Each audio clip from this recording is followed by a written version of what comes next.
وعلیکم السلام ورحمۃ اللہ وبرکاتہ۔ عمرہ کرنا ہے، احرام کہاں سے باندھے، اس حوالے سے بھائی کا سوال ہے۔ محترم بھائی،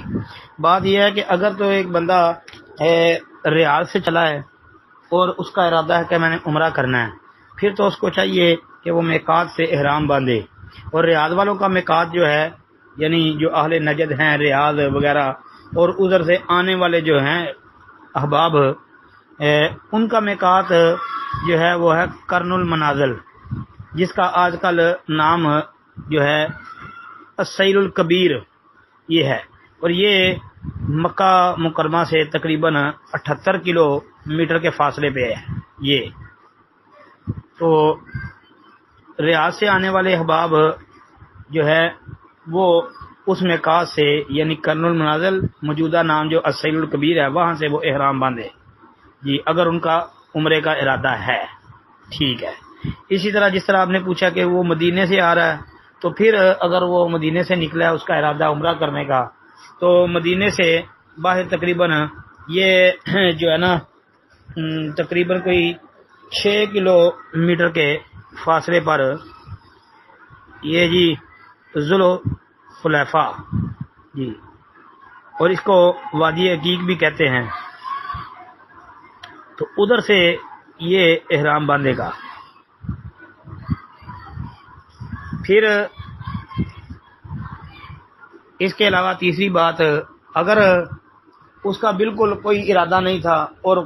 وہ مکہ میں آ کے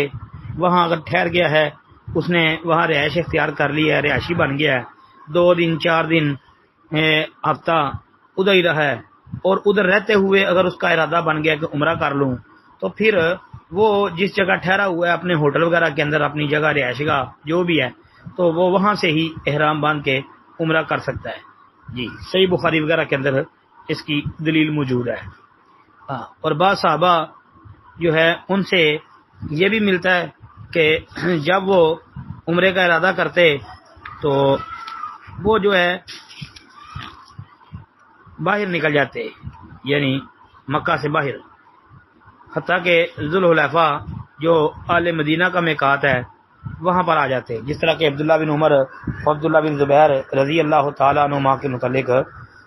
یہ آتا ہے مصنف ابن ابی شیبہ وغیرہ کے اندر۔ تو بہرکیف جو ہے ایسی صورت اگر ہے تو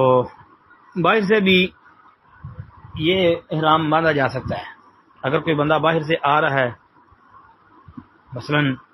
ایک بندہ جس طرح کے باہر ہے مکے سے، تو وہ